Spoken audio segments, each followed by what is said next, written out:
todos ao sol, que era como o governo devia estar, mas a torrar, para perceber que a terra de quem trabalha é isto, é árida, não é? Tem sol, é cansativa, ganha-se mal, não sei, eles se calhar ouvem daqui, era interessante sentarem-se aqui um bocadinho a tentar perceber o que é que andámos aqui a dizer. Camaradas, antes de mais, uma grande saudação a todos os camaradas que aqui estão, na esmagadora maioria dirigentes, delegados, ativistas dos diferentes sindicatos da Frente Comum, que hoje resolveram vir, desculpem lá, eu não estive a corrigir exames até às 3, mas foi praticamente. Resolveram vir aqui num dia em que se está a discutir lá dentro o Estado da Nação. E este Estado da Nação é um Estado que é muito preocupante, como tem sido aqui relatado ao longo desta nossa iniciativa. O Governo continua a viver num país que está muito longe de ser este que estamos aqui a conhecer hoje. Já ouvimos membros do Governo a dizer que a questão dos salários não é uma questão assim tão grave, que a malta, enfim, podia ganhar melhor, podia-se crescer o salário médio por obra e graça do Divino Espírito Santo ao mesmo tempo que se destrói a contratação e a negociação coletiva, mas que isto não está assim tão mal. Vamos a números, para ficarmos um bocado mais esclarecidos. É que metade dos trabalhadores portugueses, 50%, levam para casa menos de 1.000 euros. 50% dos trabalhadores em Portugal levam para casa menos de 1.000 euros. Estamos a falar de pessoas no ativo, de diversas idades, com projetos de vida, e a pergunta que se faz é que projeto de vida é que se consegue ter com menos de 1.000 euros por mês e a trabalhar 8 horas por dia. A situação agrava-se quando vamos para os pensionistas, que são uma larga fatia da nossa população. 48% dos pensionistas têm pensões inferiores ou iguais a 500 euros. Ou seja, metade das pessoas que trabalharam uma vida inteira e têm direito a uma pensão estão objetivamente a viver uma vida pobre, porque não têm dinheiro para fazer face às despesas que lhes são colocadas. E no mundo do trabalho, no mundo dos serviços públicos, os dados estão muito longe de ser animadores. Temos quase 2 milhões de trabalhadores a trabalhar por turnos, numa altura em que o pacote laboral que derrotámos queria agravar as condições para se poder exercer turnos. Temos 1.670.000 utentes sem médico de família. Na última década, o preço das casas, nos últimos 10 anos, duplicou, subiu 100% em uma grande parte do território nacional. E há um dado que devia envergonhar, devia fazer corar de vergonha qualquer governante que tenha a coragem de dizer que o país está bem. E o número é este. Em Portugal, há 300.000 crianças, 300.000 crianças, num país da União Europeia, num país que produz riqueza, há 300.000 crianças a viver em situação de pobreza. É este país que este governo acha que é um país decente e que está a caminho da modernidade e que está tudo bem. E já agora, por falar em modernidade, que modernidade é esta, não é? Vamos ligar isto aos pobres, então, mas agora é moderno criar-se medidas avulsas para combater a pobreza em vez de ir à raiz do problema. É que a raiz do problema está identificada por nós todos há muito tempo. É uma injustíssima distribuição da riqueza. Mais uma vez, os números não deixam margem para dúvidas. Entre 1985 e 2024, que são os dados mais atualizados que temos, os muito ricos, que são 1% da população, são 114.000 pessoas, ou seja, estamos a falar de uma população inferior ao número de crianças com risco de pobreza, em números absolutos, conseguiram ver nesse período, 85-2024, a riqueza, o património líquido que têm, aumentar de 22,6% para 25%. Ou seja, a riqueza dos muito ricos cresceu 10% neste período.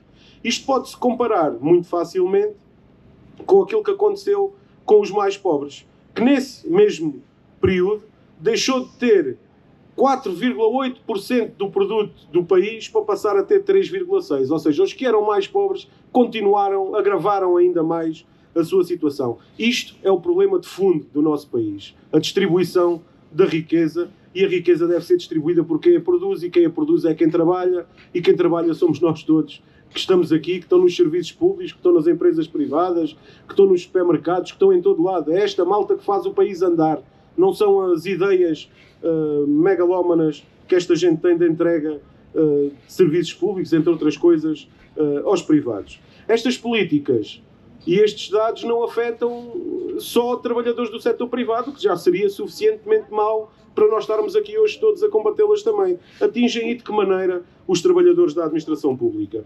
Agravado este facto pelo facto do governo ser o patrão.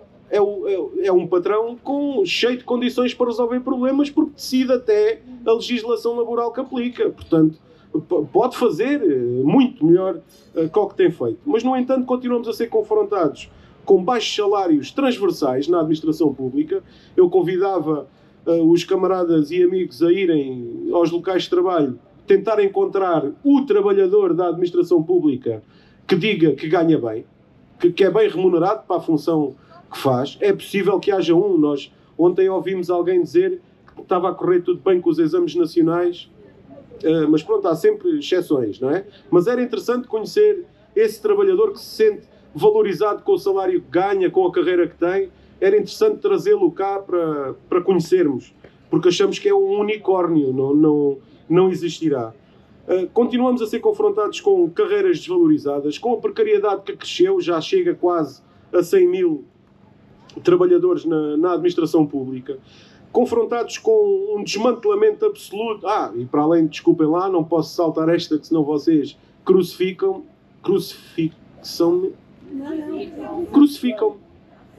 Vocês crucificam-me. Isto está difícil hoje. Que é a questão do CIADAP, não é? Um sistema de avaliação absolutamente genial para quem quer manter trabalhadores na mesma posição remuneratória. Agora são 6 ou 8 anos, depende, a não ser que sejamos fluorescentes, e aí a coisa pode andar um bocadinho mais depressa. Isto tudo sobre a égide de garantir que os serviços públicos têm trabalhadores que são bem avaliados e que depois se avalia ao serviço e depois se avalia... Já perguntámos várias vezes ao Governo, para a mesma pergunta que fiz para encontrar o tal trabalhador que está satisfeito, fizemos ao Governo para encontrar o serviço público que tinha melhorado depois da aplicação do CIADAP. Objetivamente, não é? Se a ideia é ser um sistema que ajuda a administração pública a desenvolver-se e a ser melhor, não tenham vergonha, digam lá de uma vez por todas onde é que está esse serviço que, com estas décadas de CIADAP em cima, melhorou de forma significativa ou não. Só precisa ter melhorado um bocadinho para a gente aceitar o exemplo. Não conseguiram fazer chegar nenhum. Camaradas, e estas políticas todas que tivemos aqui a discutir, que vieram exemplos da saúde, da educação, da administração local, da função pública, do setor até social, resultam num caos na vida de quem trabalha e das pessoas de uma maneira geral.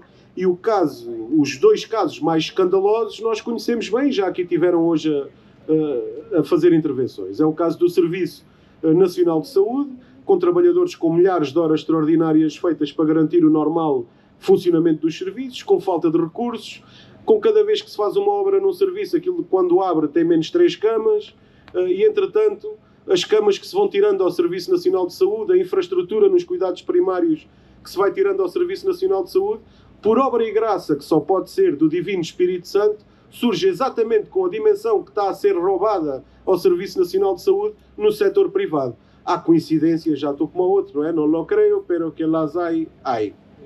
É que é quase magia isto que acontece com o Serviço Nacional de Saúde.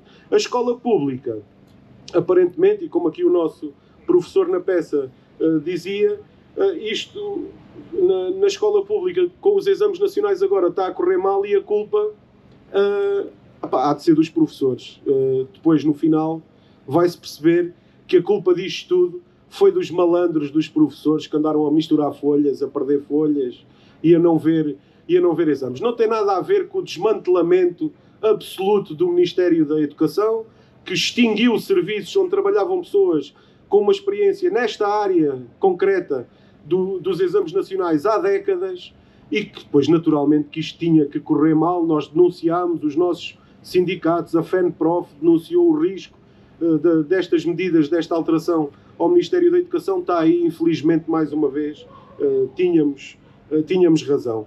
Isto acontece também noutros serviços da administração pública sobre a tal tutela da reforma do Estado, da modernização, da reforma. Temos que ficar com um Estado muito pequenino, porque quando ele for muito pequenino, então aí é que a gente vai conseguir gerir isto como deve ser. E, entretanto, o ataque extravasa-se. É na saúde, é na educação, prepara-se para a segurança social, com um estudo fantástico que vai dizer, no fim, que a segurança social é insustentável. E sobre isso só dizer que o fundo que existe, o Fundo de Reserva da Segurança Social, já ultrapassa, creio eu, os 40 mil milhões de euros, tinha que servir para garantir as pensões todas, com o Estado, todas as prestações sociais durante 2 anos. E serve. Hoje serve. É assim que eles medem a sustentabilidade da Segurança Social. Dizem que no futuro poderia não acontecer. Agora, mais uma vez, vamos a um exercício de imaginação que às vezes é interessante. O que é preciso acontecer a um país para precisar de, sem meter dinheiro nenhum na Segurança Social durante 2 anos, garantir as pensões? O que é que pode acontecer a um país para estar 2 anos sem qualquer contribuição para a Segurança Social? Eu, tirando uma bomba atómica que mate toda a gente que trabalha, não estou a ver outra. Portanto, esta discussão da Segurança Social está profundamente enviesada logo desde do primeiro segundo da conversa, e estejamos atentos porque ela vai nos cair em cima muito brevemente. Camaradas, a Frente Comum não sabe só criticar, não é? Nós construímos propostas. Nós entregámos ao Governo, em setembro do ano passado, a nossa proposta reivindicativa comum para 2026, com 73 propostas para melhorar a vida de quem trabalha na administração pública e para melhorar os serviços públicos e para melhorar a vida dos aposentados, já agora, da administração pública também. A resposta que tivemos a isto foi um processo de negociação, como o menino governo que estava aqui no palco fazia, que é pá, a bola é minha, eu vou para casa e quero que vocês se lixem. Mais a negociação. E conseguiram andar ali a embrulhar as pessoas todas durante muito tempo, assinaram um acordo com quem esteve disposto a assinar um empobrecimento, e mantiveram a sua trajetória de política absolutamente desastrosa na administração pública e de silêncio em relação às nossas propostas. Fizemos mais. Em janeiro deste ano, dia 14, fez há 2 dias, 6 meses, entregámos uma proposta de aumento intercalar, porque em janeiro, não foi agora, foi em janeiro que nós percebemos que o aumento que tinha sido atribuído com o acordo de empobrecimento já estava a ir à vida, com o aumento da habitação, com o aumento do custo da habitação, com o aumento do preço dos combustíveis, do custo de vida, de uma maneira geral. Já em janeiro era tarde fazer-se um aumento intercalar, pois que estamos a 16 de julho e ainda não aconteceu nada em termos de negociais. Nós tínhamos preparado entregar hoje ao seu Primeiro-Ministro uma mega agenda que não houve condições para construir. E a mega agenda era, pelos vistos, à falta de agenda do Governo para falar com os trabalhadores, nós entregávamos-lhe uma agenda onde marcávamos até o dia e a hora, os dias e as horas todas que temos disponíveis para o senhor dar orientações, mas não seja, ao Ministro das Finanças e à Secretária de Estado da Administração Pública, para se sentar connosco a fazer isso. Não vamos entregar a agenda, mas vamos entregar a resolução, que há de ser lida e aprovada por vocês, assim haja acordo. Camaradas, eu, antes de me calar, estamos todos a torrar um bocado já, só chamar a atenção para um pormenor que acho que é muito importante e que a Frente Comum tem discutido isto no seu secretariado e na última cimeira, que vai ser importante, perante um ataque desta dimensão, nós termos aliados nisto. E não há melhor aliado para a nossa luta dos trabalhadores da administração pública do que os utentes dos serviços públicos, de uma maneira geral. Não há. Ninguém tem mais interesse, para além dos trabalhadores do Serviço Nacional de Saúde, do que as pessoas que recorrem ao Serviço Nacional de Saúde, que ele funcione e seja robusto. Ninguém tem mais interesse do que os trabalhadores da educação, do que os alunos e as famílias que usam a escola pública. Ninguém tem mais interesse em defender a segurança social do que os reformados, os pensionistas e aqueles que estão à espera de um dia receber a sua pensão ou a sua reforma. Isto para dizer que este ataque, que nós apelidamos de ataque aos serviços públicos, é um ataque fundo. E é um ataque fundo e profundamente ideológico. É um ataque a direitos. É um ataque a direitos consagrados na Constituição da República Portuguesa e que fizeram, a partir de 76 até hoje, com que Portugal evoluísse muitíssimo em liberdades, em garantias, em direitos, de uma maneira geral. O que este governo está a fazer não é apenas a destruir serviços públicos, é apenas, com uma carrada de aspas, naturalmente. O que este governo está a fazer é atacar direitos e não consegue fazer isso enquanto tiver a nossa resistência, e desenganem-se, porque ela vai continuar a acontecer, desde já pelo aumento intercalar de salários e muito brevemente com a discussão da proposta reivindicativa comum, e já agora alertava que já chegou a todos os sindicatos um pedido de contributos para a construção da PRC para 2027, portanto a malta que esteja atenta, que faça as propostas aos seus sindicatos e que depois nos encaminhem isso, para construirmos aqui uma alternativa a isto. E esta alternativa não se faz sem luta, faz-se com momentos destes, de reflexão, de partilha, e vai-se fazer como se fez com o pacote laboral, como a CGTP conseguiu construir, e com a luta com a qual nós não tivemos apenas solidários, mobilizámos para ela com a derrota do pacote laboral. A receita é sempre a mesma. Temos que vir para a rua, temos que lutar, temos que nos organizar, e isso só se faz com sindicatos fortes, unidos, como estamos aqui hoje a demonstrar que somos. Camaradas, uma boa resto de tarde a todos, com um bocadinho menos de sol ou mais protetor, espero eu, e a luta continua. A luta continua!